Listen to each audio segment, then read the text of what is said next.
So, Erica, very impressive CV. Love to talk to you more about that at some point. I work in healthcare, a little bit in humanitarian aid right now. So very curious to learn more. I'd love to, absolutely. I accidentally do a lot of work in health, even though it's not my field. Okay. That's how it always happens, Erica. Right?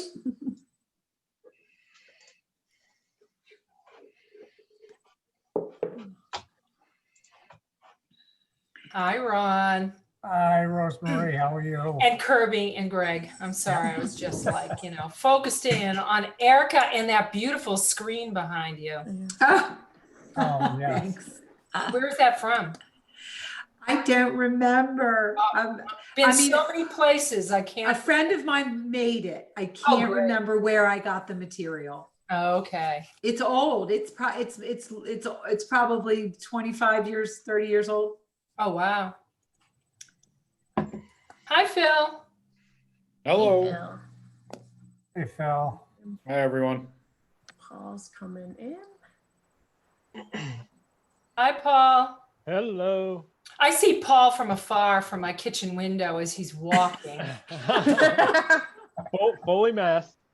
Oh, I know. But I have to tell you, you and Randy are like the disappearing men. You were losing so much weight walking. Wow. That's it. It's not easy, but thank you. Yeah, you look great. And the hard part now is keeping it off. Yeah, I know, particularly with the holiday season, right? We might not be together, but those cupcakes and all the pecan pie and all that good stuff keeps creeping into the house. Right, so I think we've got everyone except Richie. We'll give another minute or two to see if he pops on. Let me pop up. I did do just a little more detailed of an agenda for us to run through tonight. I can share that.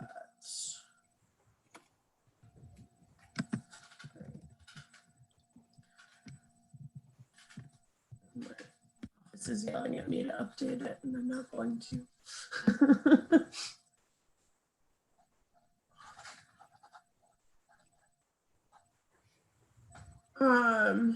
So while we're waiting for to see if Richie's going to join us or not, I just kind of bopped down. So if anyone has anything else they want to add into the old business section, we totally can. I was just trying to bop down everything that we've been kind of working on over the last 6 months-ish, for us to do a recap on, see where we're at and what we want to kind of move forward with, what directions to go in, where we've hit some barriers, where we can move from, and then obviously updates from everybody on all of the committees that we're on. I've got Greg's minutes. Thank you for sending those out, Greg. I'll also pop them up on the screen when we get to that section as well.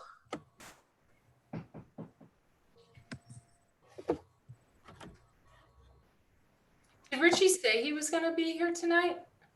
I didn't hear from him one way or the other. I just wanted to give a minute in case. No, I was just remembering, normally he watches the select board meeting. He joins us. He wasn't there last night, so. So maybe he's not around right now. I don't know. I haven't been out in the world at all. I've been burning the candle at multiple ends. Everybody wear your masks, social distance, please. Your public health workers are begging you. All right, well, why don't we just get started then, since it is 6:33, and for time's sake, because I want to keep us on schedule, as I usually try to do, and get us out of here on a reasonable-ish time. So, as I said, I just want to kind of run through stuff tonight, do a little recap and update. Some of us have been on different subcommittee meetings, meetings with other boards, and some folks haven't been on those. So just to get everyone up to date on what's been happening, and then make a plan as we're kind of moving into the next few months of stuff that we want to tackle and work on moving forward. So I don't see any public here, so I don't think there's anybody to public comment. But Erica is here with us this evening, and so I think what we'll do, as we did the last time that we had a few new folks, Phil and Greg, when you came to join us at pre-meetings, we will do a little introduction of ourselves, the committee members, and what our backgrounds are, and a little snippet. And then Erica, you can introduce yourself to us, and we all got to see your letter and your CV and your background, which I think there's a lot of great skills that could be useful for us in moving forward in some of the stuff that we're doing. So I'm Kirby Lisi. I serve on the economic development in a business owner seat. So I have a small farm here in town that I run. I'm also active on the Agricultural Commission, so I do a little bit of double duty, bringing information back and forth there. In my day job world, I work in state government under federal contracts for public health in the rural areas of the state. So I have some background around there, and my previous jobs and roles were in a lot of different kind of business and economic development with the creative economy, community coalitions, working with low-income communities and families, and a lot of community engagement background work. So that's just my world in a nutshell, and I will pass it. I'm just going to go from who I see. So Greg, I'm going to pass it to you next. Say hello. And introduce Oh, sure. Hi again, Erica. Yeah, my name is Greg Fagan. I live in Ashburnham, obviously. I'm a member of the EDC, been in town for carry the wand, about 7 to 18 years now. My wife had a business in town, but given life, we had to close down. So we had a lot of interest of always pushing something like this forward, this Economic Development Committee. I was on the select board a number of years ago. So this is exactly kind of where I wanted to go. So professionally, I have graduate training in epidemiology and biostatistics. I currently oversee a hemophilia program for a global pharma company. Great, thank you. Thanks, Greg.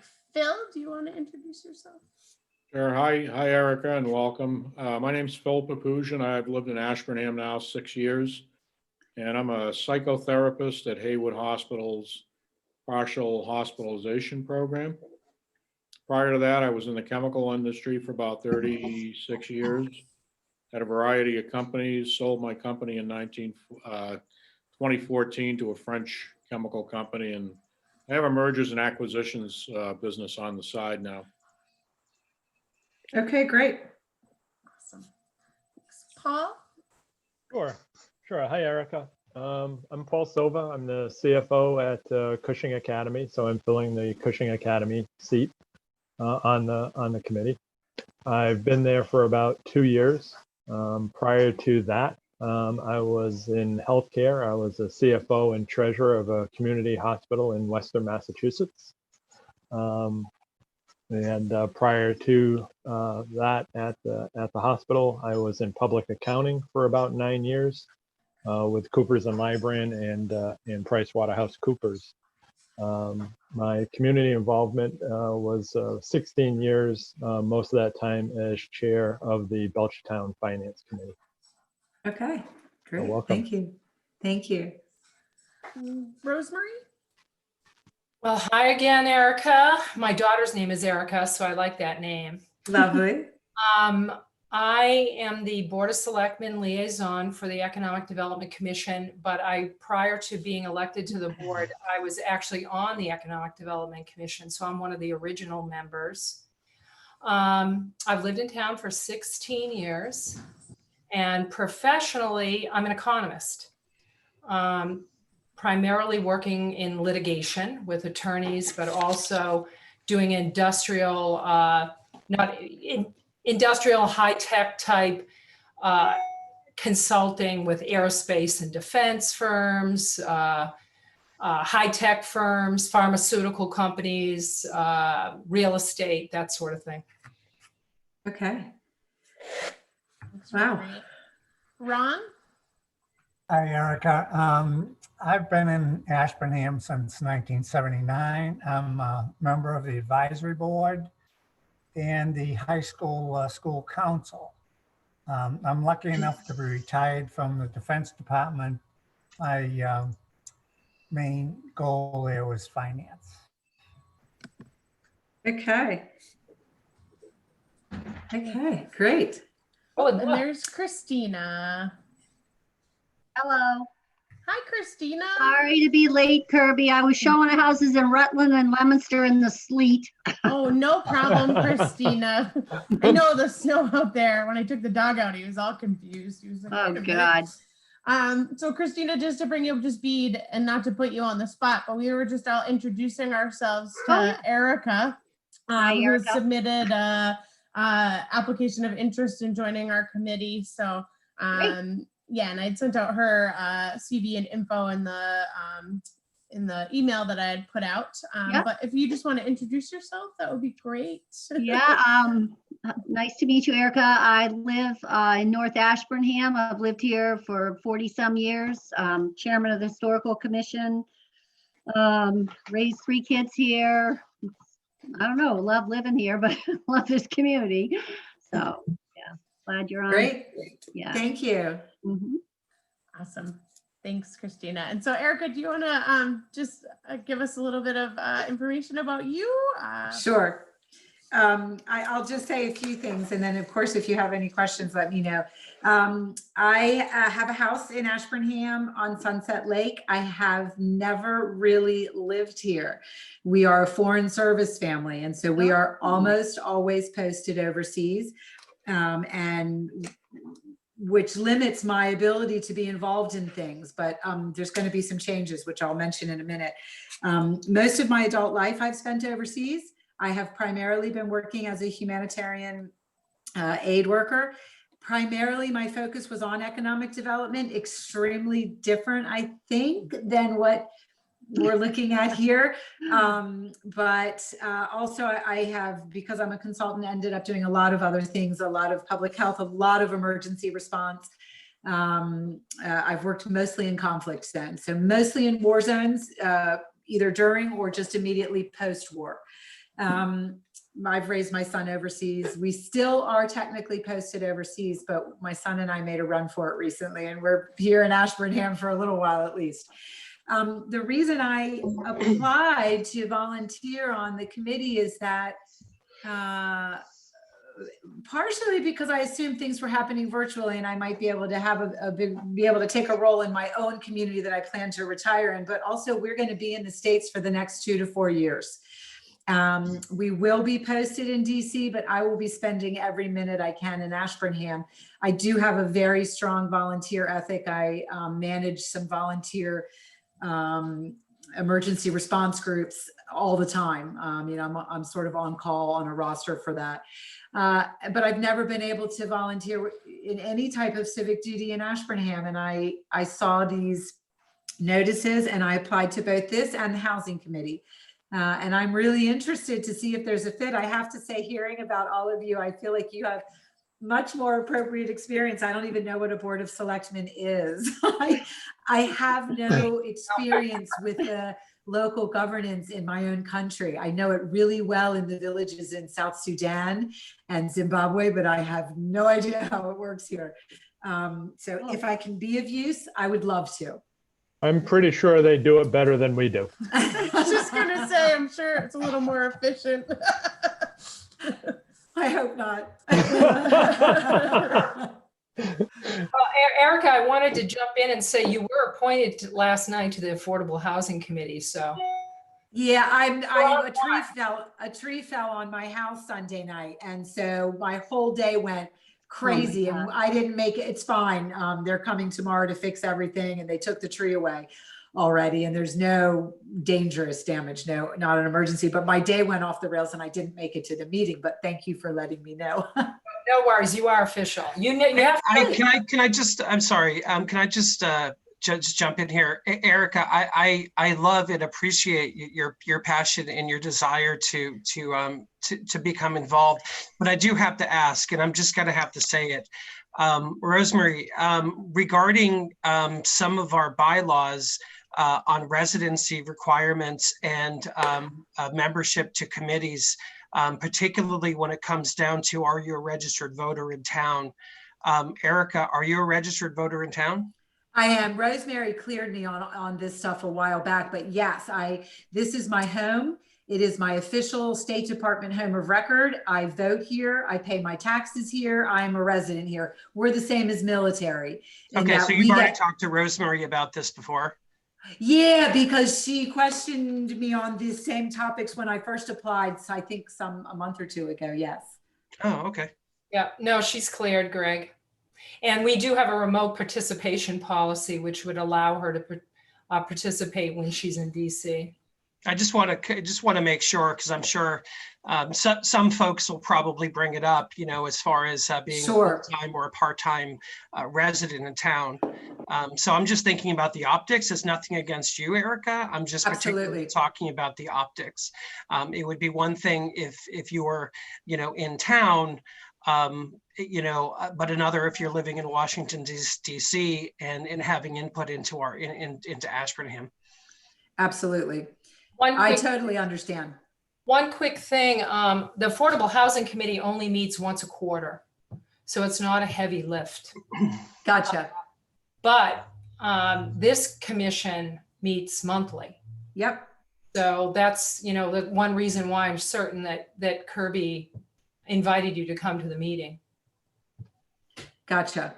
Yeah, so we'll, I think someone is trying. So what I'm gonna do is run us through our meeting here, Erica, unless anyone else has any questions for Erica. And that way you can kind of get a sense of the things that we're plugged into and working on.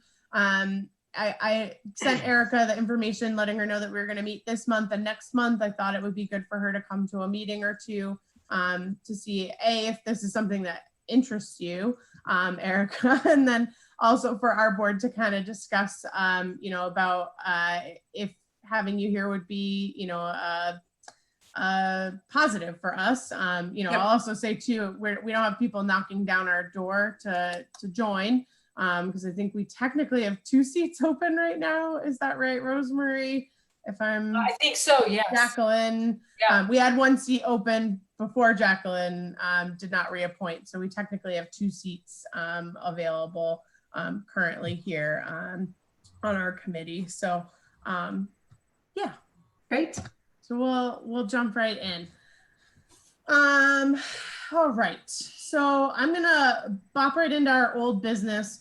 I want to talk quick, just a little recap from the joint planning meeting. I'm trying to remember who all was. I know Rosemary, you were on it. Phil was on it. I think that myself, was anybody else there? And I'm sorry if I forgot. No, I wasn't able to make it. Okay, it's okay because it was incredibly long. And we had a really robust discussion in regards to a number of things, but really honed in on Phil's recognition in the Green Business District around the discrepancy with the zoning language. It sounded like at the time that we had made a plan that we were gonna pull a couple of committee members from economic development and a couple of committee members from planning to do a scrub through those zoning bylaws, get some historical information from people like Christina, who were part of the original committee that worked on creating those bylaws to make sure we understood the intent of them, and then propose how that should go forward from there. I have to say though that since that meeting, there's been little to no movement on that. I've sent a few emails to Roger and other folks that seem to have kind of spiraled into, and maybe Rosemary, you can give a quick update now on a bylaw review that is going to be happening for the town. Do you want to just speak to that a little bit, Rosemary? Sure. So not at this last meeting last night, but the first meeting in November, November 2nd, the board established an ad hoc advisory bylaw review committee. So it's advisory to the Board of Selectmen. And this will be kicking off the beginning of January. There are 5 members on the committee. And they can either appoint somebody from their actual board or committee, or they can appoint a designee. So they're going to be getting back to us in the middle of December. And then that'll kick off in January. So the bylaw review committee is going to be looking at all the bylaws. And the first task, it's a really tight schedule. It's an 18-month committee. So the first task is going through and recodifying and reviewing all the bylaws by putting like all the Conservation Commission bylaws together, all the Historical Commission or Agricultural Commission bylaws together. Because right now what we've been doing is when we pass a bylaw, we just stick it on at the end. So, when people are looking at the bylaws, you're searching all over the place. Then after that is done, and they come up with a new format as to how it's going to look, they'll then be cherry picking off bylaws that they've run into in that process that just don't make sense. They either are missing something, they might have to be, amended, modified, or maybe they're not even relevant anymore. So those recommendations will come down.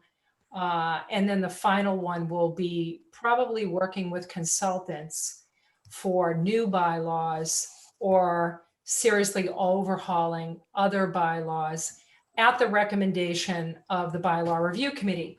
So the bylaw review committee is just 5 members. Unfortunately, economic development does not have a representative on that committee. Although they will be bringing in members of all the different boards and committees to consult when they're talking about, let's say, the Agricultural Commission bylaws, or economic development will be brought in when you're talking about anything having to do with a business, right? And same is true with town departments. So they'll be brought in: police, fire, building, DPW, Board of Health. Actually, Board of Health has representation on the committee. So, the idea is to do as much as we can before we have to retain a consultant or go to town council to finalize stuff. So that kicks off in January. Perfect. So I guess my question around the Green Business District stuff, Rosemary, is it going to be helpful for us to do the pre-work on that stuff here as this committee, so that when they get to that point, we can hand that stuff over? Or does it make sense for us to just let that be in the wind and let it fall as it may when they get to that? If, if this is something that's of interest to the commission and you want to start moving forward with it, or anything else that has to do with businesses, then I'd start working on it. You're not going to rewrite the bylaw necessarily, but you're going to say, hey, wait a minute, there's some confusion here.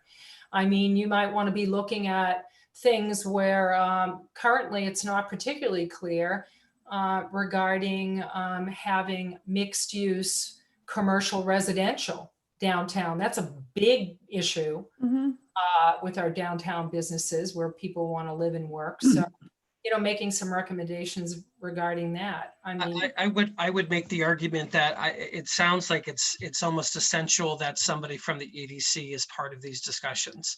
I think that's they will one of be. the reasons why the EDC was formed, to gauge that economic impact on these changes. So Rosemary, so somebody will be appointed, or they'll just be brought in as needed. So the 5 members on the committee are those people who have the lion's share of the bylaws. So it's conservation, planning, Board of Health, someone else, I can't remember. And there'll be a Board of Selectmen rep. So, yeah. So when will EDC be brought into this? When they get to the section, any sections having to do with business. So it's probably not going to be until after April or May. Would you make would you agree that, anything really part of these bylaws has impact to business? Oh, many of them do. You're exactly right, Greg. I'm not denying that. But it was only 5 members. I made the recommendation for 7 and the decision was made for 5.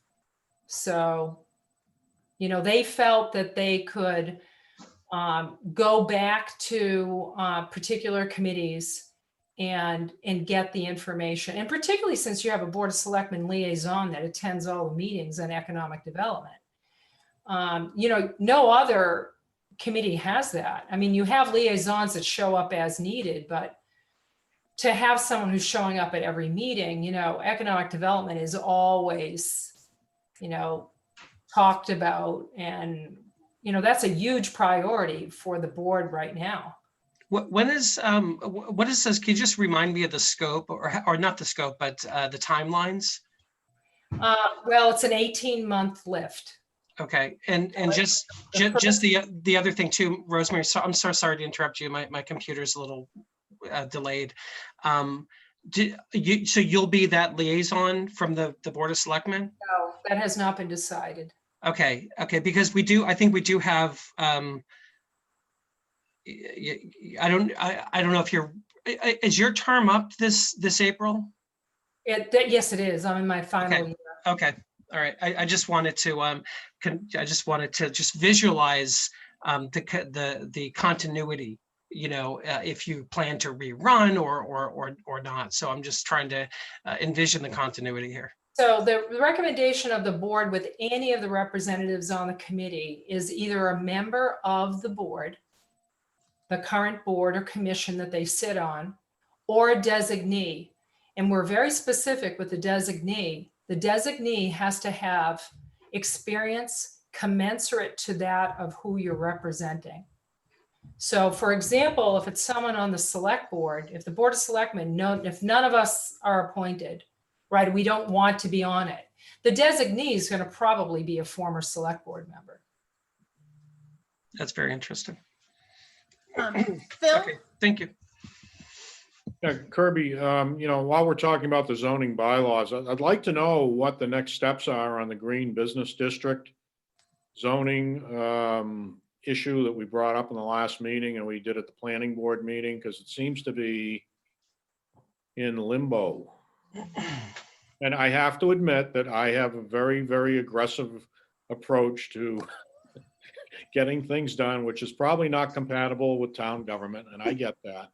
But I don't want to leave it hanging out there, and I was wondering if we have any feeling as to what the next steps are going to be on that. It'll probably be coming up with a bylaw review committee. Okay. Yeah, I mean, right now, the green business issue that we had up on the corner of 119 and 101, I've been told they have their foundations in. They're building houses. One's already pending and sold, and that ship sailed. There's nothing we could really do with that because of it says residential in our zoning bylaw, and whether and I'm not concerned about being reactive in our zoning, but I'm also concerned about moving forward that we're being timely about fixing things like this. Yeah, I agree. In sense of, and so I guess that's my ask, and maybe this is just a general ask that we could, who's the person to contact from the bylaw review committee in regards to this, to say, is it worth it? So here's my thing, Rosemary. I don't want to sit here with this committee and spend 2 or 3 meetings doing some like heavy scrubs to the zoning to make recommendations, solid recommendations. to do all that work, to hand it over, to have them be like, no, this isn't how we're doing this process, and these are not the recommendations that we need to move forward with? I can send you the mission statement with the schedule and the goals and priorities of the committee. But it's not starting until January. And as I said, right now, the current schedule is for the first 3 to 4 months, they're going to be going through recodifying, reformatting. Yeah, I get all of that. I just know that we've identified some parts of the zoning bylaws that are things that we think are important. Do we Right. just send a high level list to them right now? Do we do work on that? I guess that's what I'm unclear about in this process. And Once it starts, Kirby, we'll have a better idea as to what's going to go on with it. I do know that they'll immediately, if that recodification and formatting happens in 2 months rather than 3 or 4, they're going to roll right into the first part of the bylaw review. And they will be reaching out to all the individual stakeholders and asking them to participate in the process. They just won't be a voting member. Phil? Yeah, I just want to comment, when we took that project on for the Green Business District zoning issue, there was a great sense of urgency that was communicated on that. And we, as a committee, reacted very quickly to come up with the nature of the problem. We didn't come up with a solution, but we did come up with a recommendation that it needed to be addressed immediately. And it sounds like the developer just rolled in there and did what they wanted. They rolled over the bylaw and there was no challenge to it. And I'm just wondering, is that setting a precedent for the future? Well, Because the problem is that, if a bylaw is in place, the only way you can change it is you have to go to town meeting. So that's the slow process. We'd have to go to town meeting and vote to amend it. But Rosemary, my comment was that, I guess where I was going was, as I recall, my memory certainly could be faulty, the residential component of that green business district was supposed to have a component of business that was friendly and compatible with environmental aspects of being in the green. It couldn't just go in there and build houses. Well, that's where town council disagreed.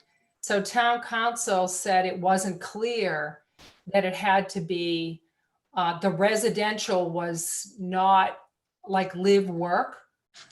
It wasn't specific enough. It just said that you could put houses in a green business district. When did they come up with that? Because I don't know if I was aware of that. Kirby, were you aware of that? It was with the planning board conferred with town council. No, we weren't aware of that.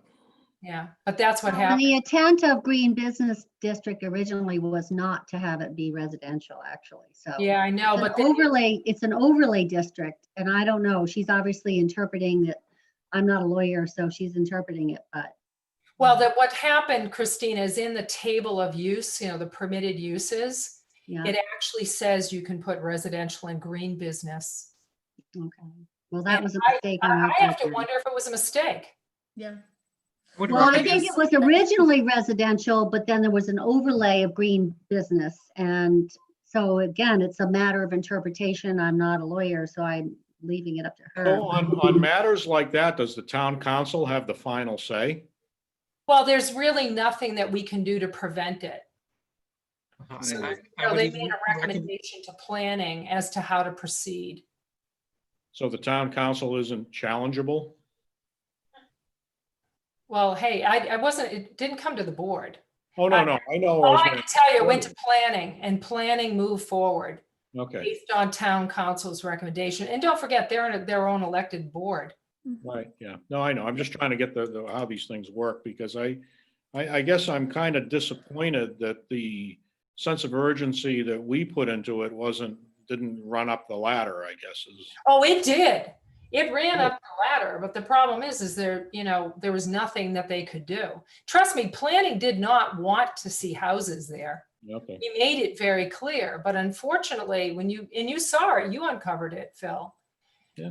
It has residential. If that was the initial intent, right? If that was the original, the initial intent is to ensure that, you know, it's a green business with all those specific requirements, including, Rosemary, what you just said about having that board not want to build any houses on it. And here we are stuck in this the situation where they're building a residential area, one that has profound economic impact to the town, and in direct relevance to this committee. And number two, town council. You know, I mean, this is a big issue. This is something big, and I would almost make the recommendation that something this large that the Board of Selectmen is going to be looking at with this committee, that we almost look at a separate council to review this, to dot those I's and to cross those T's, because this is not the first time that our town council has overlooked things. I'll just end with that. So Greg, are you suggesting a second opinion? Yes. Absolutely. I think when somebody's been in the weeds for so long in town as town council, that we need to have somebody have that 35,000 view look. That's new to it. That can challenge it. Right. So I don't know how long our current town council's been ingrained in our community, but I think it's been a very long time. About 25 years. Anyway. 25 years. So I think it would behoove us to maybe think about something this impactful, to have maybe a separate council look at this. So I'm just gonna pull us back for a second. I appreciate everyone's comments on this.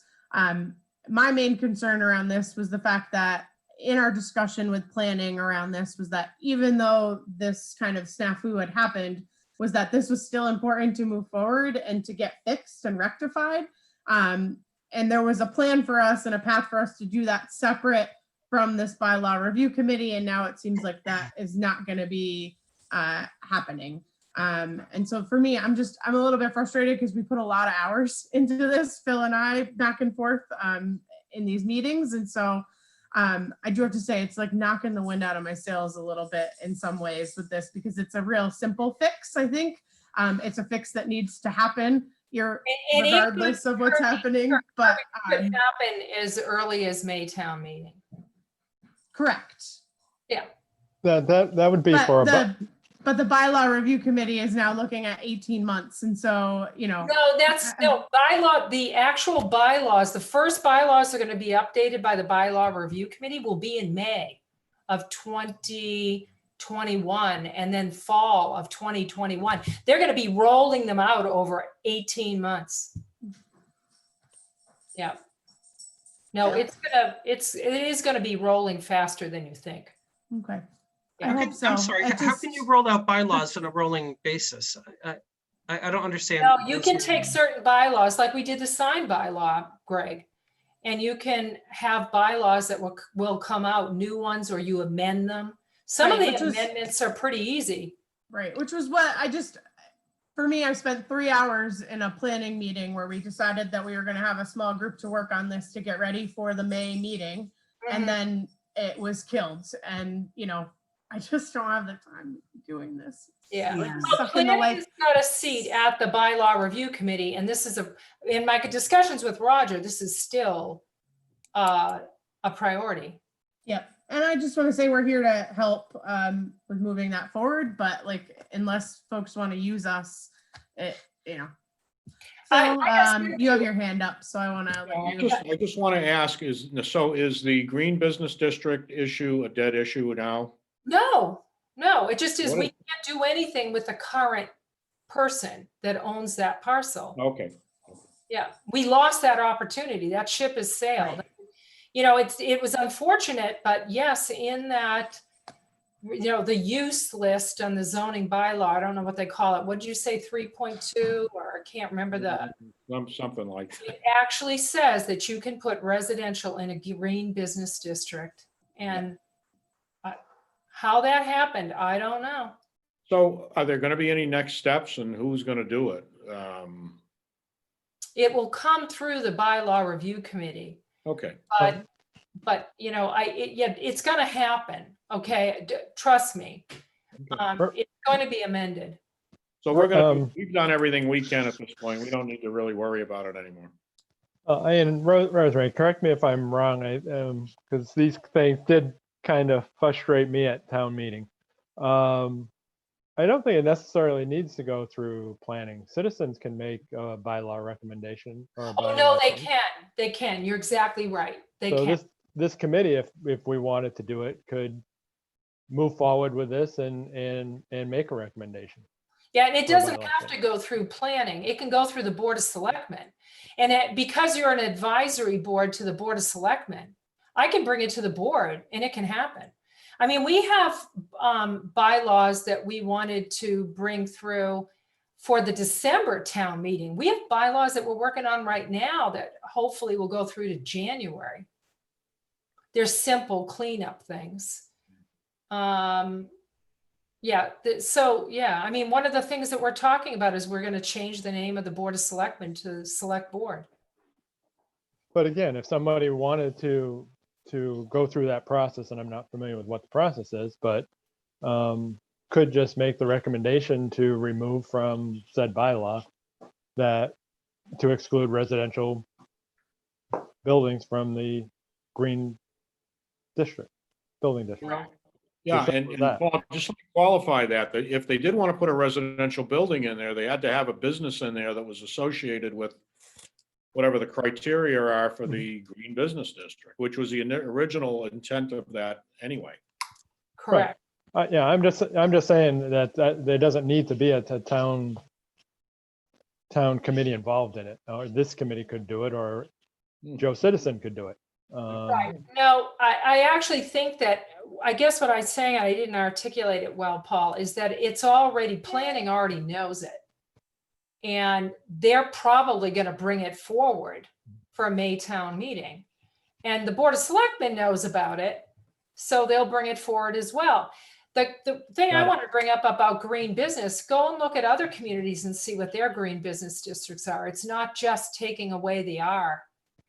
So, you know, the residential, you might want to make a recommendation to change the entire definition of it. The purpose. And when we initially did that, Rosemary, I mean, it was an attempt because there was such a limited industrial zoning in Ashburnham, you know, that corridor on 119 really lent itself to the green business district, but we never really did test it. So it's obviously showing that it didn't hold up under the test, right? Well, no one ever built anything in it, right? I mean, Right. it was not I a mean- green business district. It never attracted any businesses. in No. it. I mean, there So was a maybe- vision there, but to actually put it in place obviously didn't really work. So I endorse the idea of revisiting this totally and seeing what's going to work. Looking at what other communities are doing. And that would be something that they could take it even farther, right? They Mhm. might choose to do. And Kirby, I saw you, you know, shaking your head up and down. There are different definitions of a green business. Absolutely. You know, and I guess from here, what I'll just do is I'll try and connect and follow up with what the process is going to be moving forward and how our committee can provide some support and help where needed on that. Does that sound good for everyone? I don't want to drag this out any longer. Certainly all these, the bylaw review committee will all be open meeting. You can attend. Okay. All right, Phil, do you have an update for us on signage stuff? I know you've been trying to hunt down some additional quotes. Hunting it down is a good description. It's like, you know, I tell you, it's unbelievable. You would think getting a quote on a sign is an easy thing to do. No. All right, so I have two quotes. The original quote came in July from Jake Lyman Signs. I'm going to condense this so it's easily digestible. So for a single-sided sign, roughly the size or pretty much equivalent to the size of the sign that we have in Town Hall, okay? One-sided with all the same design on it. Lyman quoted about $2,300 per sign, okay?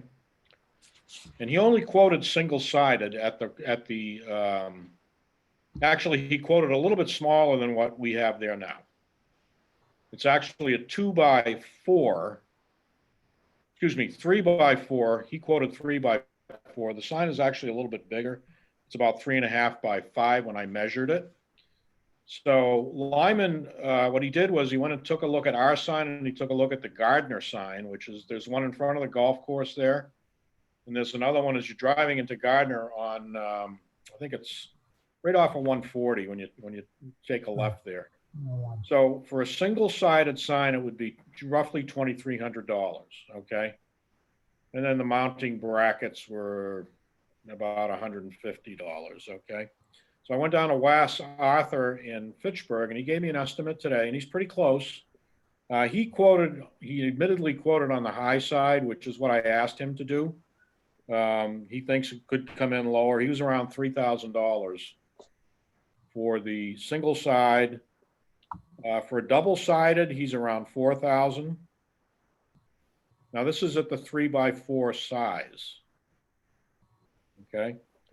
On the larger size, which is the size which we have now in front of Town Hall, Rosemary. Yeah. It's roughly 3.5 feet tall by 5 feet wide. Single side was 5,000 and double-sided was 7,000. Wow. Jeez. So these are expensive units.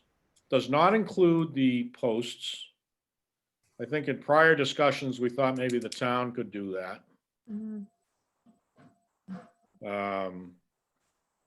They did before from the highway department, but Yeah, I think, yeah, Christina, I thought you're the one that brought yeah, that they up. had supplied the granite posts and they did mount it. Yeah. Okay, yeah. So, we're looking at the sign and paraphernalia, the brackets. So they're pretty close. Now, the strategy that Was Arthur is using seems to be a little bit more permanent than the one Lyman is using. They're both using a high-density polyurethane, but the way Was Arthur, again, this was a verbal quote because I just got it today. He's going to reinforce the sign. He felt the sign needed to be reinforced, and he also felt some of the materials of the design itself may not, he wanted to use good quality materials that would last up to 25 years. Now, if you look at the sign in front of Town Hall, I don't know if you're aware of this, Rosemary, there's a lichen growing on it, which threatens to destroy the paint and also threatens to get into the wood. So we may want to mention that to somebody to just go clean that off. It's on both sides of the sign. Is it what? It's a lichen. Yeah, but is it wood, the sign? Yeah, I believe it is, yeah. Because ultimately it will destroy the sign. Mm-hmm. And nobody seems to know who did the original sign. I guess, Kirby, you asked Rich and he didn't remember who it was. No. The guy at Was Arthur thought it was somebody from Shirley. The company was from Shirley, and the fellow passed away. He said the handiwork on it looked like it was done by hand. He says there's not too many people around like that anymore. So that's where we are on the quotes. I guess what's the next steps on this? Yeah. Next step would be if you were going to take this out of the economic development budget, is you'd have to vote on it, and then it'd have to be approved by the Board of Selectmen. Okay. So we So originally thought about getting 2 signs. Yeah, where's the placement? Ron, we really haven't come down to exact placement, but I know Greg and I had talked about one on Route 12 at some point. And then Greg, was it on the corner of 101 and 119? yeah, I think that was the other spot. I think that's that where it was. had been discussed. Yeah. I just was thinking that would decide whether it's going to be a one-sided or two-sided sign. Yeah, definitely. Yeah. Or you might want to do one side and one two-side.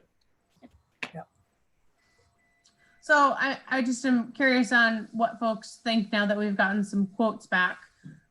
Do we still feel like this is a good investment to make for kind of framing, branding, coming into town, possibility of being able to have some wayfinding signs, et cetera? I'd love to hear I definitely do. I think anything like that is going to be noticeable, and I think it's going to be something that people are going to see.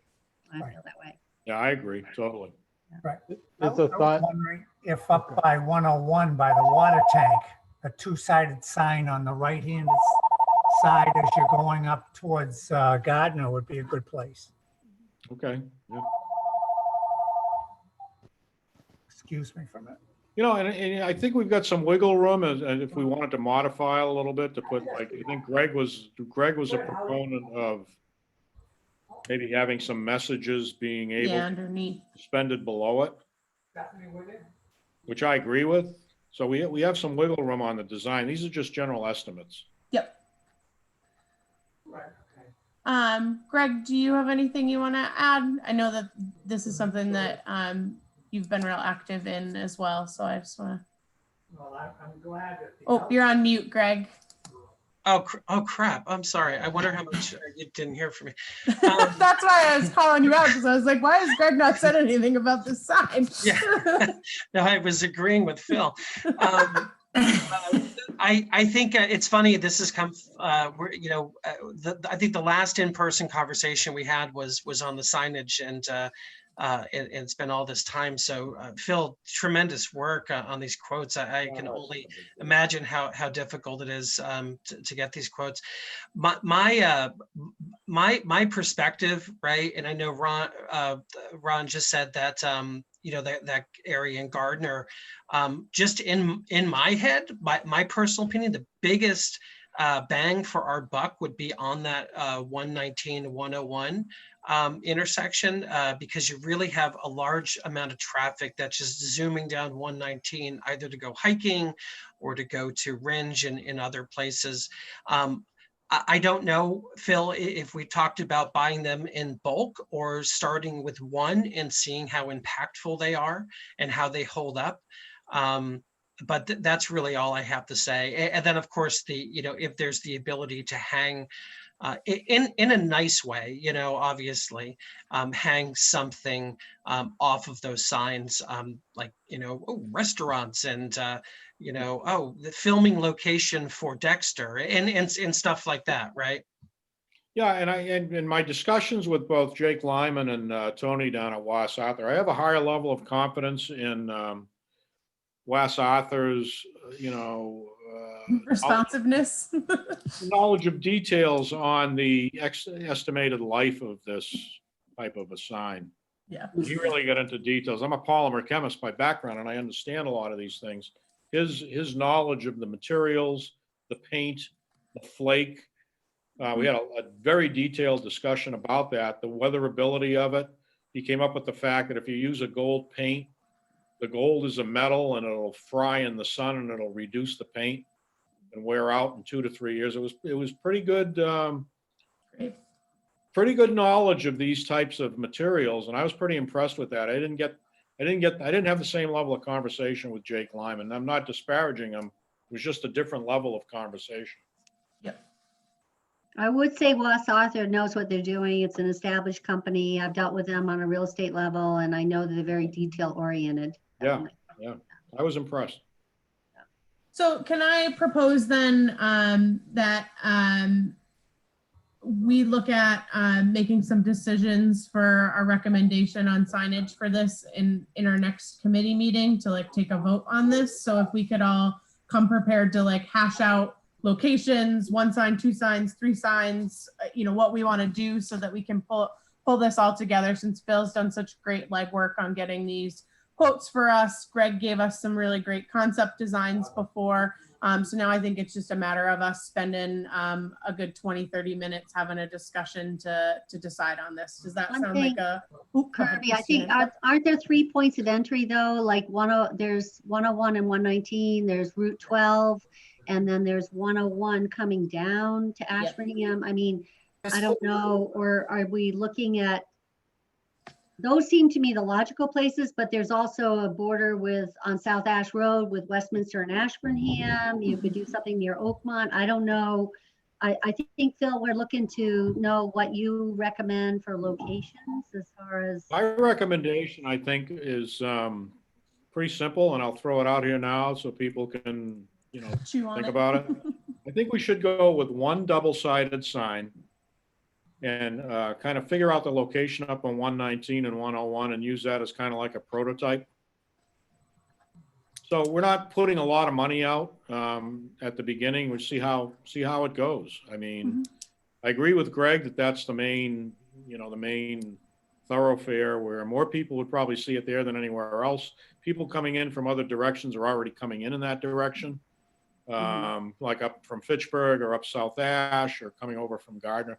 They already know we're here, but that 119, 101 confluence there is, I think, the key target spot. And my recommendation again would be one double-sided sign, strategically placed, maybe with a little bit of wiggle room on the, the banners that would be suspended below that. And then once we get to that level, I can go back and get a more detailed quote out of it. That's what I'm going to recommend. Okay. Phil, do you have the image, the draft image that you could resend out? Well, basically what I did, Greg, is I went down and took pictures and I sent them out to both. Oh, okay. Yeah, okay, there you go. So I have pictures I can send out. It's a beautiful sign. I mean, it's just the work is beautiful on there. Yeah, no doubt. Basically, these people are quoting a replica of that. Okay. Albeit in a smaller size. I mean, the 3x4 I think would be fine. It's the same size as the Gardner signs in front of the golf course. Okay. I would suggest that you contact DPW to get the price for the granite posts. They Okay. might not have those available. They might have to purchase those. And that would come out of economic development budget. Right. Okay, I can do that. Or you might find too just laying where you want them on the side of the road.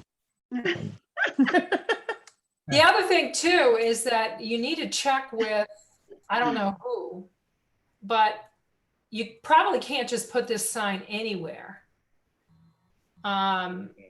So I don't know whether or not it needs to be so many feet off the road, and now if it's on private property and not town property, or That's one advantage of DPW putting it up, Rosemary. They're supposed to know that stuff. yeah, Well, so, that's what I was gonna say. yeah, but They know that. that might change your placement is all I'm saying. Yeah, okay. Well, who's the person at DBW I should contact? Steve Nims. Steve Nems? Okay, yeah, I've met him. Yeah. I'll talk to him and see what the next step should be on that side of it. All right. Christina, would you put up the historic district signs? Did you have the same questions on the?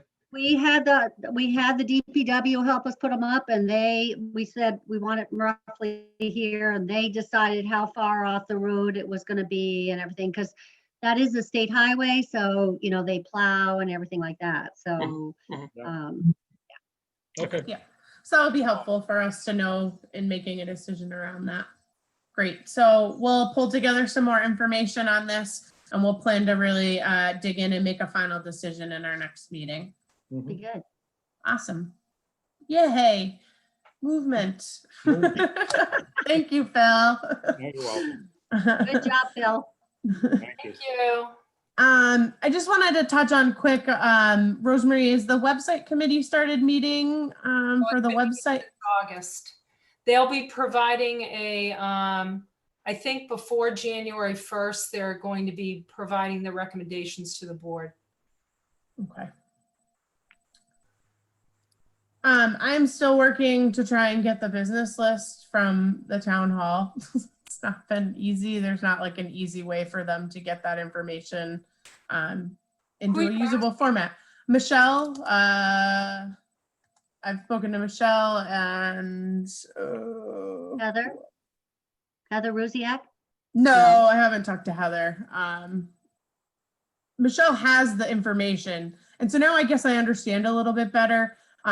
When Bill was chair and he had information, he kept saying he needed somebody to like type it up because of the way that it came. Like there's not like a digital copy of this, I don't think, because I kept saying like, can't you just send me the file? She's like, well, no, you'll have to come in and scan it. I'm wondering through the assessors, do they have nothing through the assessors, Kirby, that can, That's a permit, yeah. It's a permit that gets pulled. So I'm assuming that it's just some sort of a like actual physical record they're keeping of those and not something that's digitally accessible. Hmm. Oh, no. So I will follow up on that. Well, I'll try and get something that we can make digitally accessible, but it has not been easy. I'll just say Kirby, that. Kirby, I'm sorry. We're speaking specific to the property inventory subcommittee here. So no, this was around the businesses that are currently registered in town. Because we Okay. had wanted to get a list of those that we had digitally available. So that we just have a record of who the businesses are in town. Oh, for the website. Yep. For the Okay. website. Gotcha, To gotcha, move forward with that. Yep. I'm surprised. Okay. Yeah. You know, if it comes down to it and it's only a printout that we can get, I have access to some nifty technology that can translate image to digital. So, so just let me know what you can get your hands on. I will, Greg. Awesome. Okay. And then I had the grant update on downtown Rosemary that was submitted for Yes, development, the deadline was November 12th. So I would suspect that we'd be hearing something within the next month. fantastic. It was originally due the beginning of September, and that's when we applied. Mhm. But then they came in and asked for a second round. Great. Can I ask a quick question on that? Sure. Yes. Just what did you apply for a grant for and to whom? Mass Development, which is a public-private entity with the state. And it's a real estate services grant. So it's a technical assistance grant. We applied for up to $50,000 for 4 studies. So the 50,000 is a heavily subsidized amount. So the 4 studies are in existing conditions, site assembly, economic viability, and a market study. Okay. So it's redevelopment of south of Main Street between Pleasant Street to Academy, across to Puffer, and then to Maple, back up to Main. And it also includes the light industrial properties that are to the east of Maple. Thank you. Rosemary, with that encapsulating the town sand pit or whatever you call it, the DPW site. Yeah. That is, I mean, if you were to get, I guess it's a chicken or the egg question here, right? You know, say we had some luck come into our town, right? And we're able to do something with that site, the DPW site, and say that we got that grant to redo, you know, the perimeters of Puffer and all those areas. What would what would come first? Do you understand my question? I'm just saying, if all that. Nothing to do, it actually is a redevelopment project. So it includes all the parcels, public and private.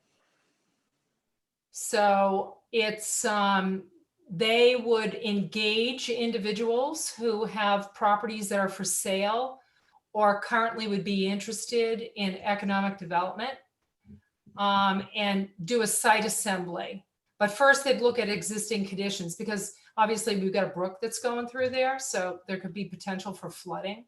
We've got wetlands there. They'd also be talking about things like the 2 intersections that are pretty lousy off of there, the fact that we don't have sidewalks, you know, all this other stuff. But then they'd be making recommendations as to best use of the properties that we have.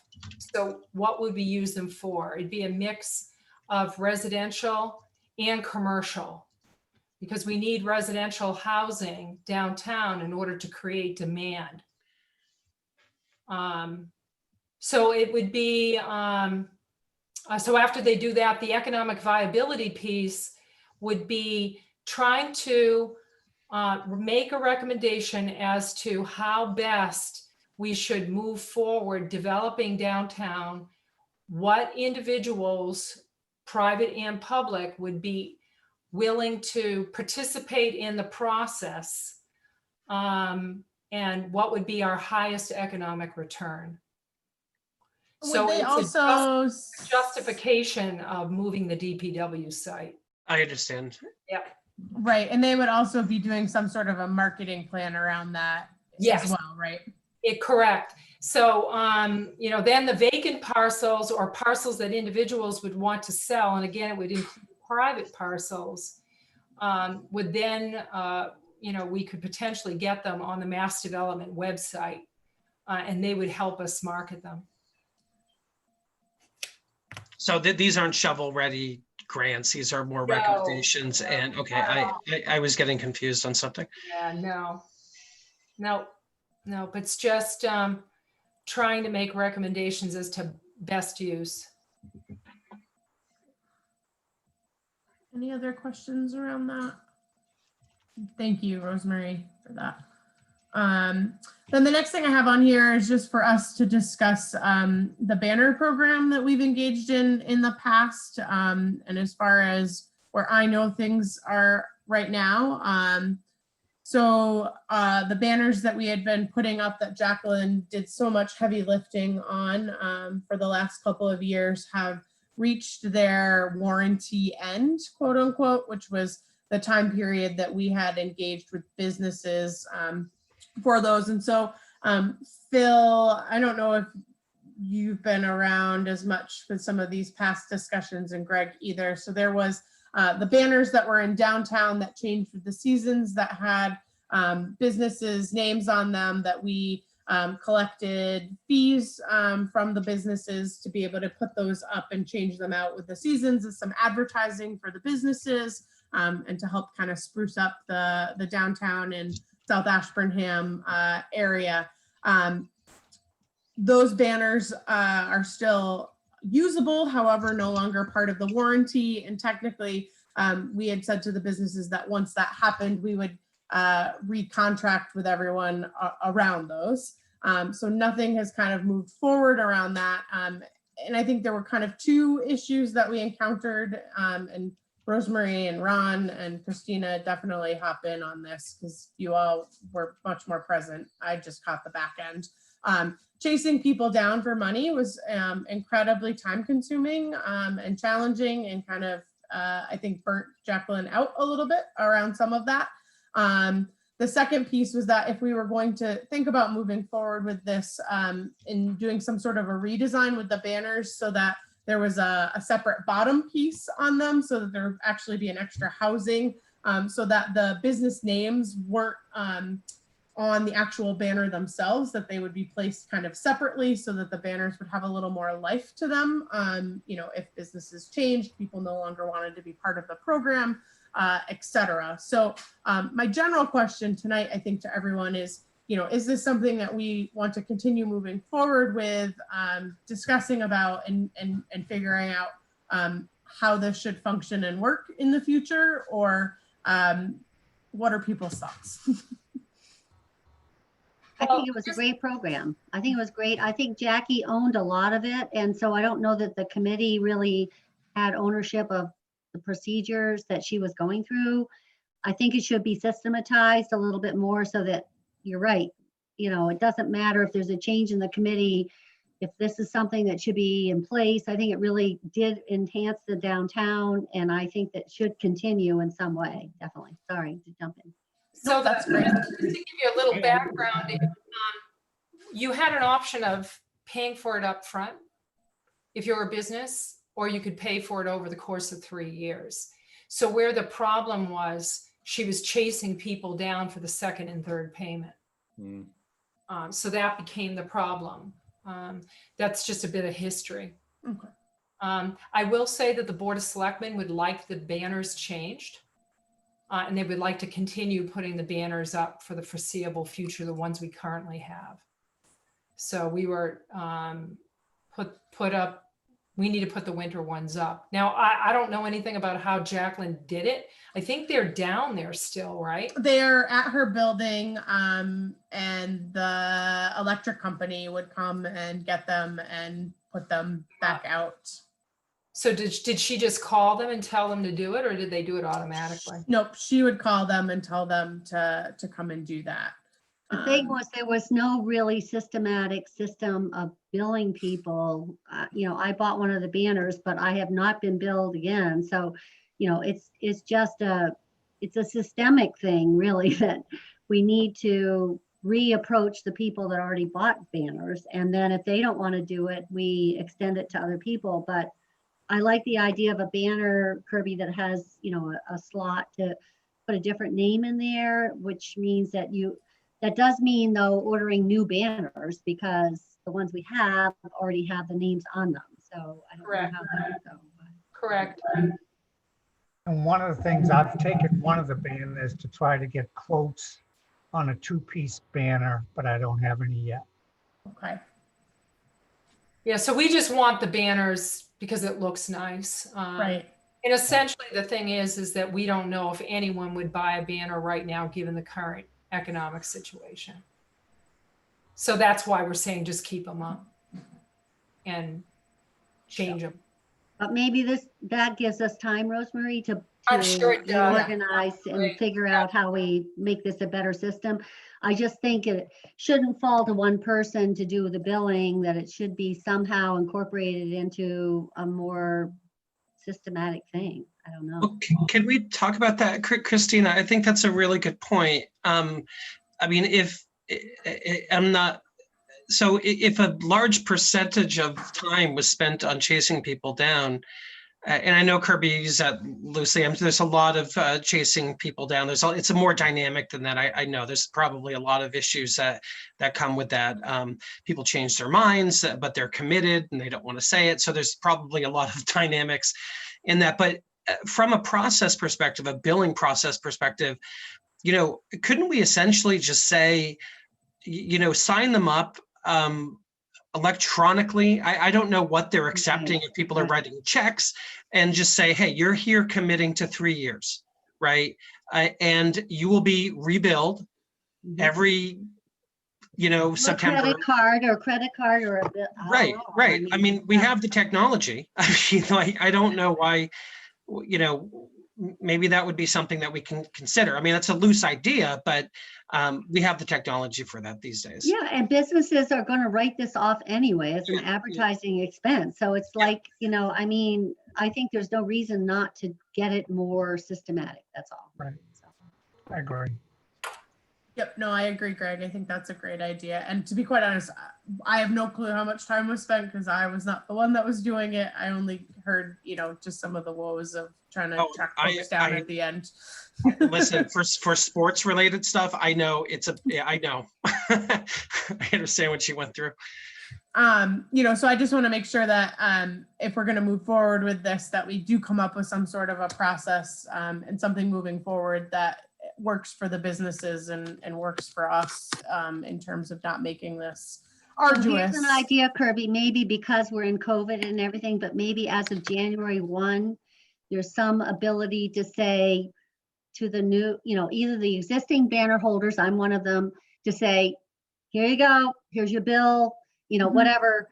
If you want to renew, if not, then we have other people that are in line behind you. I mean, it's unique advertising, but also enhancement opportunity for Ashburnham. And I just feel like if we put it out maybe to January, what do you think, to say this is, give us time to organize it between now and then? I don't know. Oh, you're going to do new banners? Right. Well, I don't know, but I think that we have an existing list of business people that already bought into the banners, and I don't know. I mean, Jacqueline was the one that did all the pricing, and like I said, it was a one-woman show that she did all the work on that, but I don't know that we have the package, maybe we're able to get that from her. Yeah. Oh, I can get that from Jacqueline. Ron?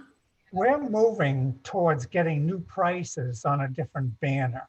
So I hope to have those by the December meeting. So again, you can go out in January with a new price structure. Okay.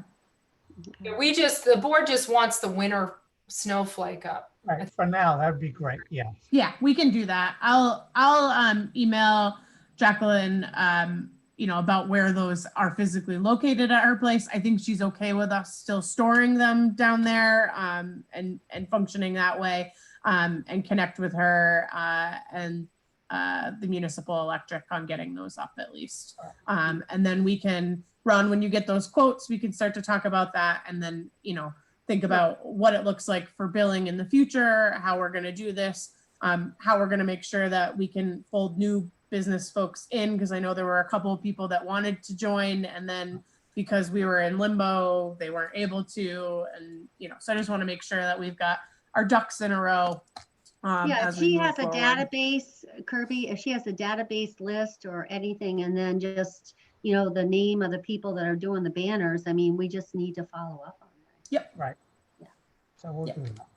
Okay, so I will reach out to Jackie. I'll make sure we get the winter snowflakes up, and I'll get all the stuff that I can from her so that we can make some decisions moving forward on that.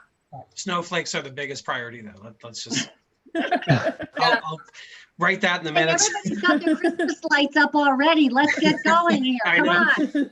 I know. I just put something on my porch. I'm like, yeah, it's a Christmas tree. So All right. Something to make us feel a little bit. So the last thing I have on the old business was just Phil around your two connections with the Wachusett Business Incubator and then the Knockegg property, and trying to set up in the new year for those folks to join us for some discussion. I know we had talked about having both of them just to kind of talk about business development opportunities in the area, et cetera.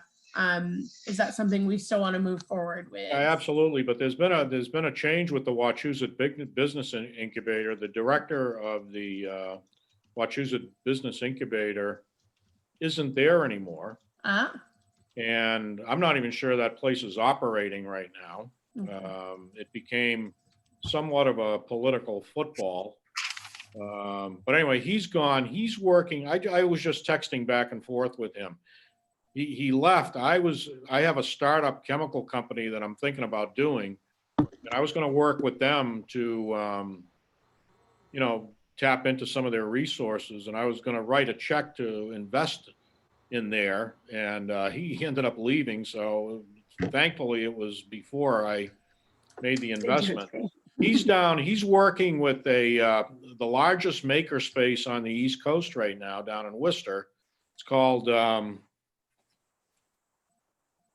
Workshop, but it's WORCSHOP, and they're an incubator in Worcester, and they're going to try to cover the whole of Worcester County. So he just got appointed to the board down there. So he's willing to come to talk to us.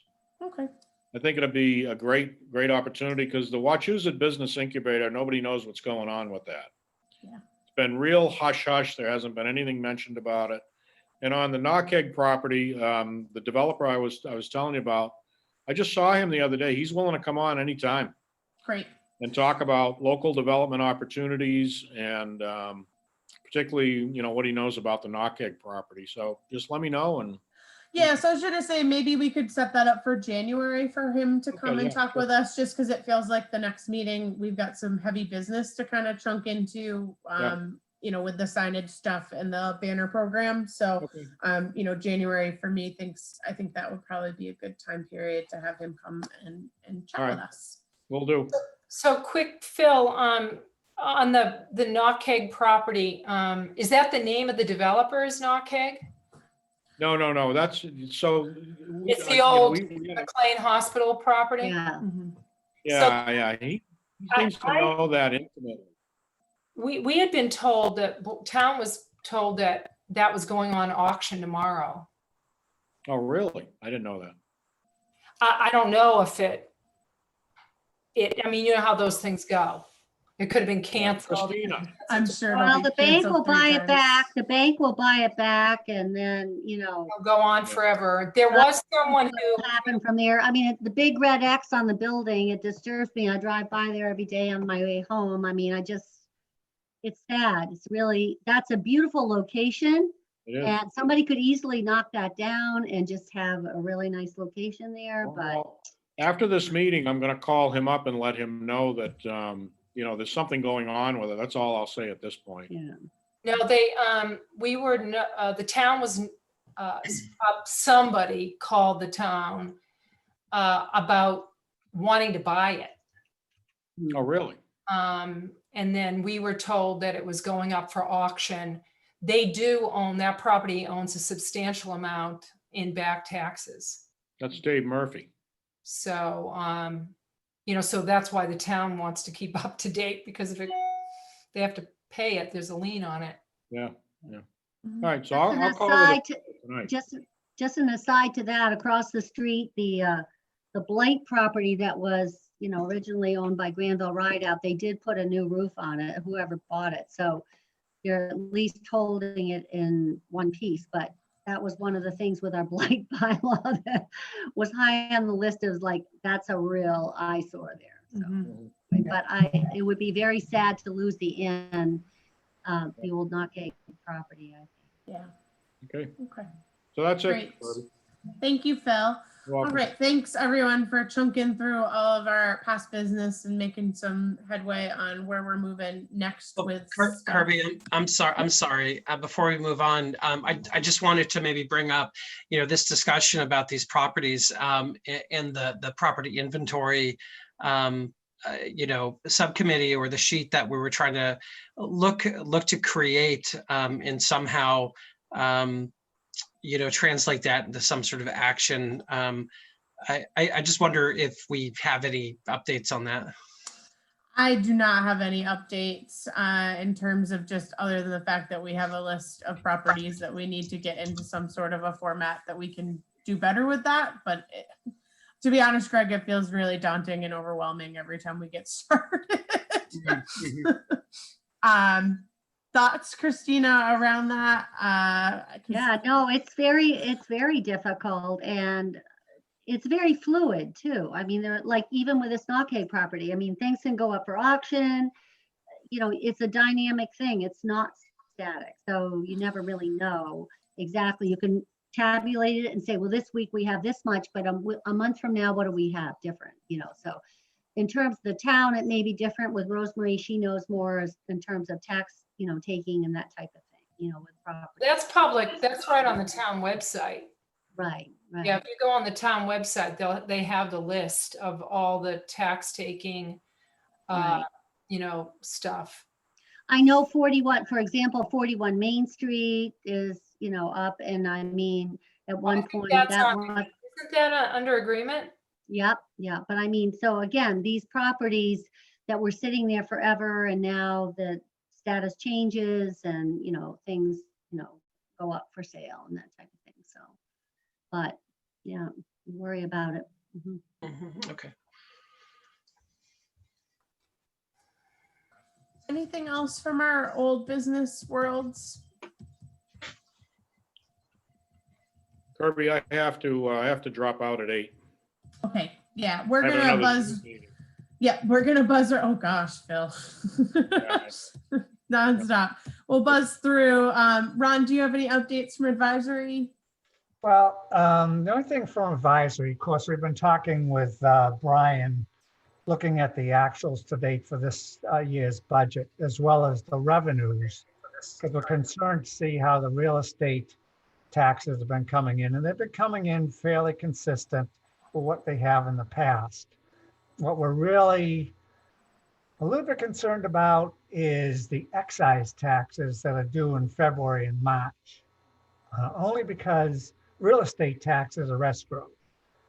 Your vehicle excise taxes may not.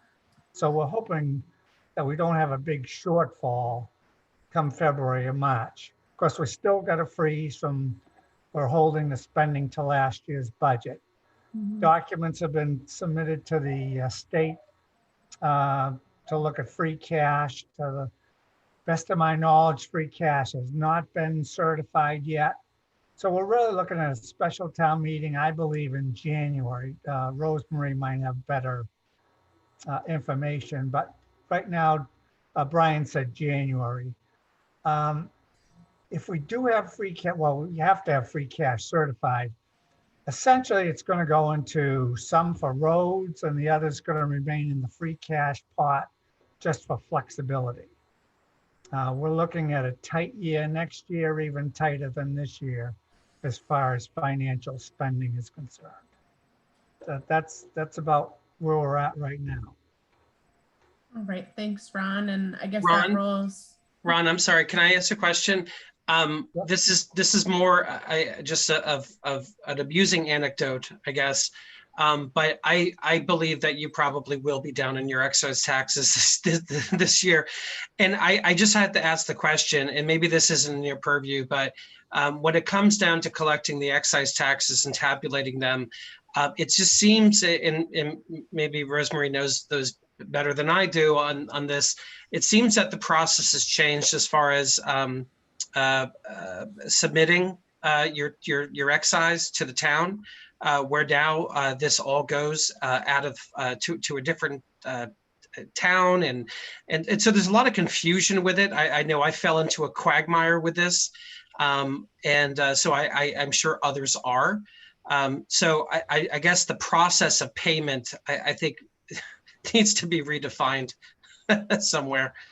Well, what's the problem? I don't understand the problem. If you go on the town website, you can pay right on there. Sure, I'm but they don't. missing your They're not paid. They're not. The town doesn't cash the check per se. And I personally ran into a situation where the town actually lost my transactions, and I'm gathering that this is not an uncommon occurrence. So just something to keep in the back of your head. All right, I'll ask Brian about that. I wasn't aware of that. Yeah, no, I've heard from a number of people that they're having issues. Okay. Good job. All right. Updates from the select board above and beyond the stuff we've already discussed, Rosemary. Above and beyond, or do you want me to add on? Because Ron You said don't, you don't have to. better, right? Free cash is certified. Oh, it is Right. certified. Yeah, Okay. we were told that last night. Oh, So good. that just happened. We are still looking at a January town meeting. Nothing's changed since, you spoke to Brian. Everything's frozen. Okay. We're worried about excise tax. Right. Just a comment on excise tax.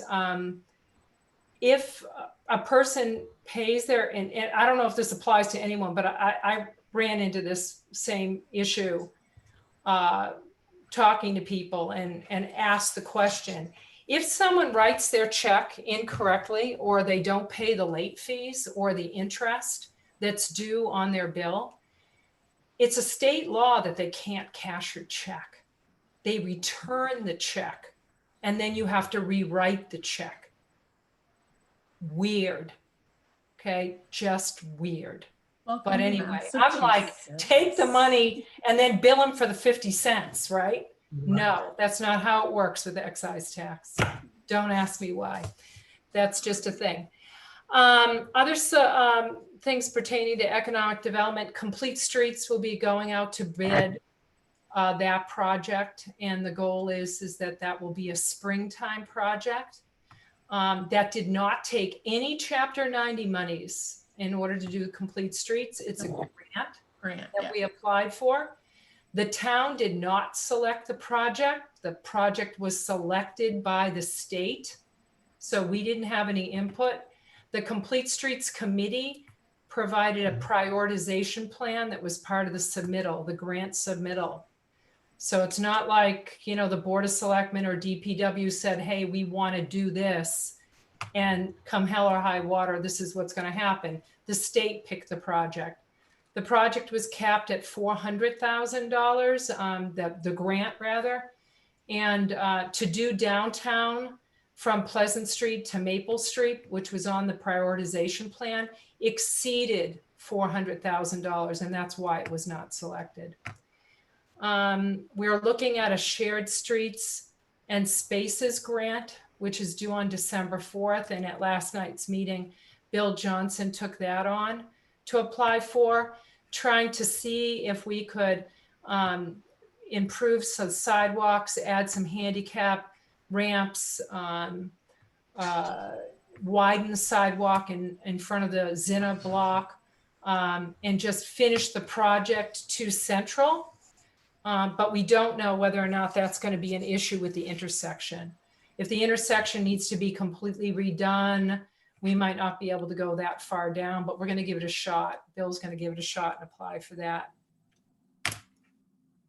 I think that's it. Rosemary, the first project, I forgot the name of it again. Complete Streets. Yes, for the record, we had nothing to do with anything as far as what that's sidewalks were selected No, you or did not. anything else. No, nothing. And Rosemary, just to like circle back on that,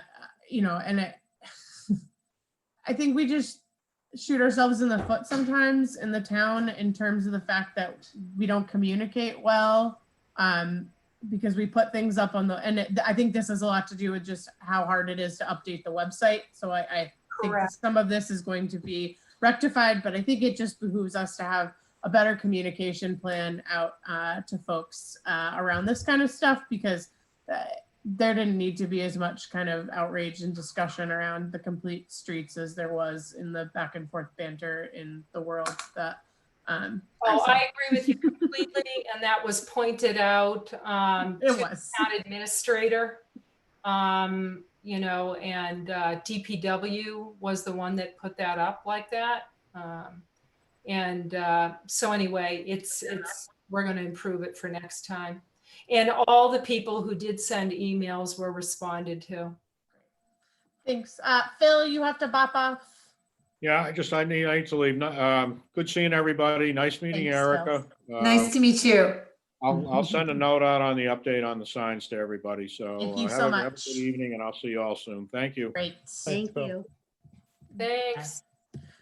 Christina, anything from historical? Not really. No, we haven't met. I did get reached out to by Leo Jansen's as far as the select person, but historical's been pretty dormant during this period, so.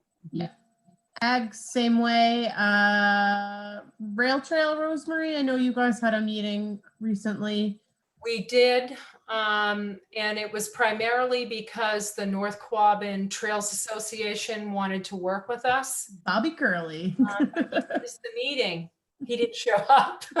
Doesn't- But it was our annual meeting, and it was good to go through the process.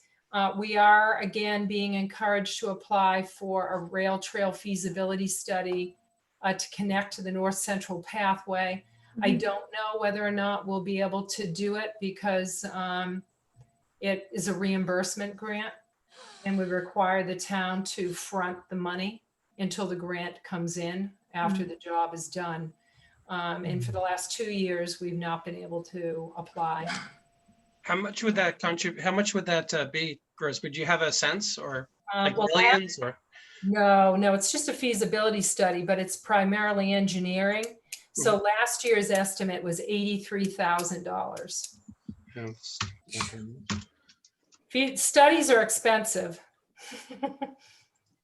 And then we put them on shelves. I know exactly, but you need a study. You have to have them in order to to get the apply for the grant. next Yeah. grant. Oh, I know it too well. I'm sorry, Rose, just another question. So the 83 would cover the feasibility. It would be a grant. So Yeah. the thing is that the state would pay for the study, but we would have to front the cash. Yeah, and then we reimbursed. Right. So that's the problem. We're in a spending freeze. Right, and then say that we get that that feasibility. The next phase from that would be, If it's feasible, then we would apply for an acquisition grant to buy the former Pan Am Railroad. okay. It's current Pan Am, that's what they call it, but the Cheshire Line. Pan Am's going under, so we got to move quick. I couldn't believe they're still around. Yep, still around. So if this was, if this were done in a manner that was stepwise and say all those check boxes were like, okay, we got that, the impact would be so beneficial to the town, hypothetically, to bring in tourism, to bring in really to link to the broader rail trail systems, right? Which Correct. ultimately would pay itself off, right? So, but it's just that large, it's just that 83K that people don't like to see if they're going to approve something for some sort of Well, feasibility.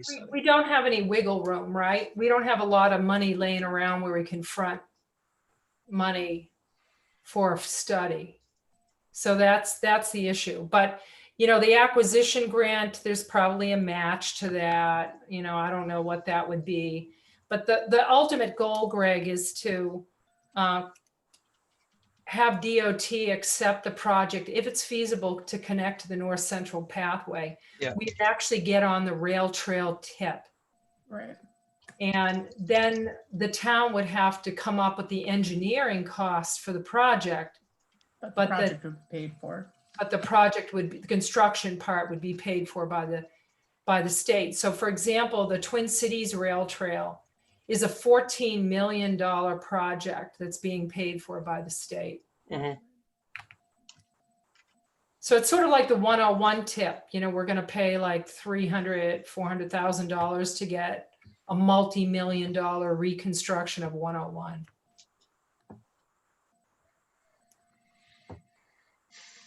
All right. Any other questions around that? Just trying to think if there's grants available to pay for grants. I've tried all the angles. I've even got some feedback from the state that my questions were actually illegal suggestions that can't be done in a municipal government. Right. Can somebody front that money personally? Yeah, seriously, honest to God. Right. Can we have a public-private partnership? No. Right. Oh, goodness. All right. Marijuana review. Paul, I know you had mentioned that there was a new application that looked like was coming in. Do you want to fill us in? Sure. New company. Going to be doing a public hearing on December 1st now. It keeps shifting around. But I believe it's settled down now. It's December 1st.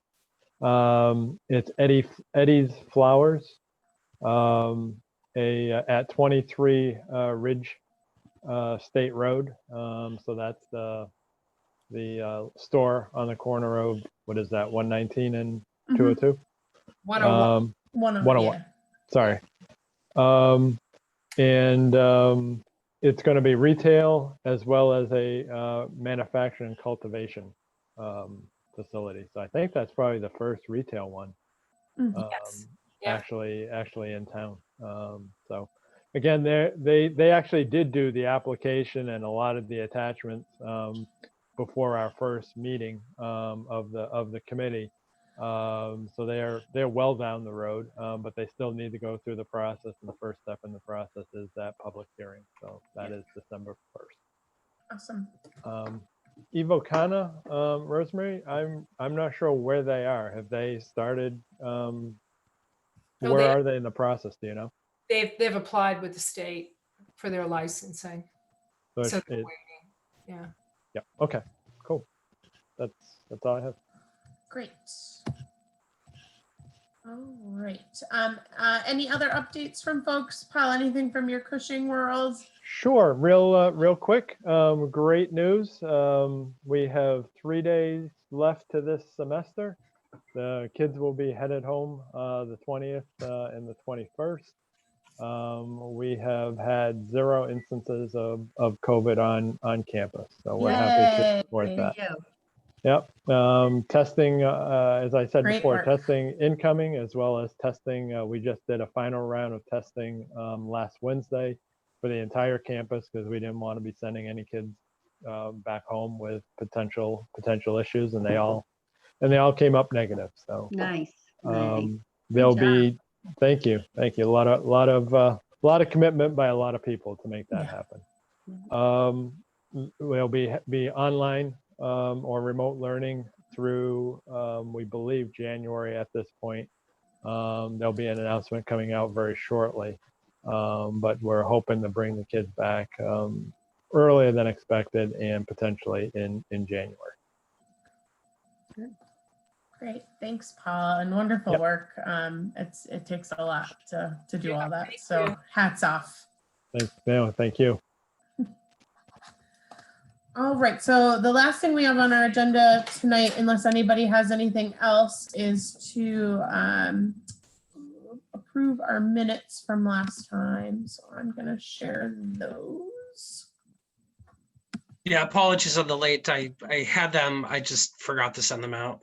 Nope, no worries, Greg. We got them and that's what matters. So I'm gonna just scroll through these quick for folks to see. You didn't have a chance to look at them ahead I of time. probably have spelling and grammar issues in there, so I can always fix those.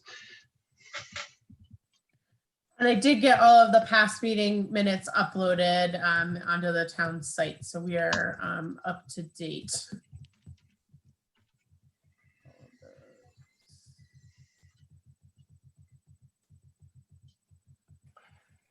All right, so I would entertain a motion to accept the minutes.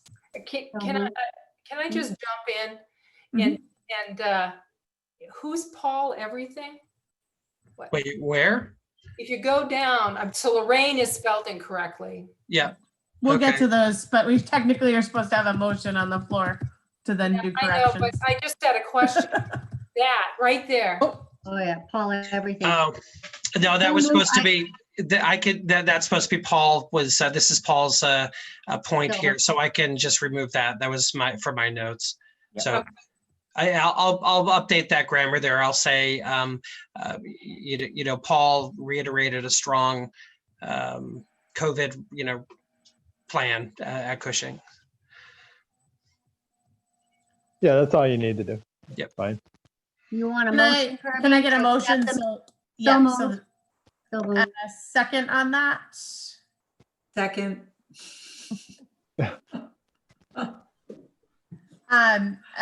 So corrections, we have Lorraine's name needs to be corrected. That's a Lorr. Is that how that's spelled, Rosemary? Correct, yeah. My last name's gotta be changed again. It's N-A-M. Not Putman, up on the Right. top under regrets, Oh, okay, yep. Putnam. Yeah. And then Lorraine again is spelled incorrectly. How do you spell Lorraine's last name? That's the last name's correct. It's the Lorraine that's spelled. Oh, yeah, okay, yep, gotcha.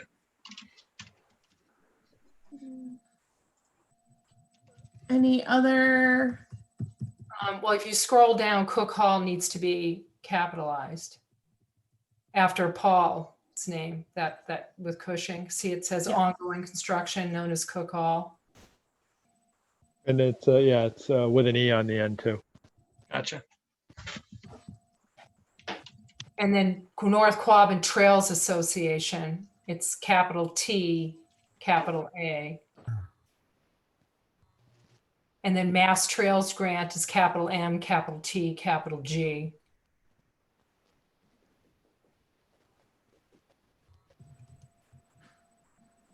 I think from a content perspective, though, is everything in place?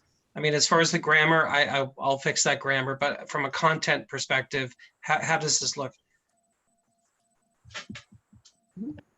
Okay, are we good to accept the minutes with corrections? Okay, all those in favor? Aye. Any opposed? Any abstentions? Great. Thank you, Greg, for taking these wonderful detailed minutes. Thank you. Thank you. And so our next meeting is scheduled for December 15th. Erica, I just want to thank you again for hanging in with us here on this meeting, and happy to debrief with you at some point if you'd like. And I guess I will see everybody then on the 15th. Can I get a motion to adjourn? So move. Okay. All right. We're gonna move in a second. All in favor? Aye. I'm sure nobody's Aye. opposed. Thanks. Good night, everybody. Nice job, Kirby. Night. Thank you. Okay. Thank you. Thank Bye.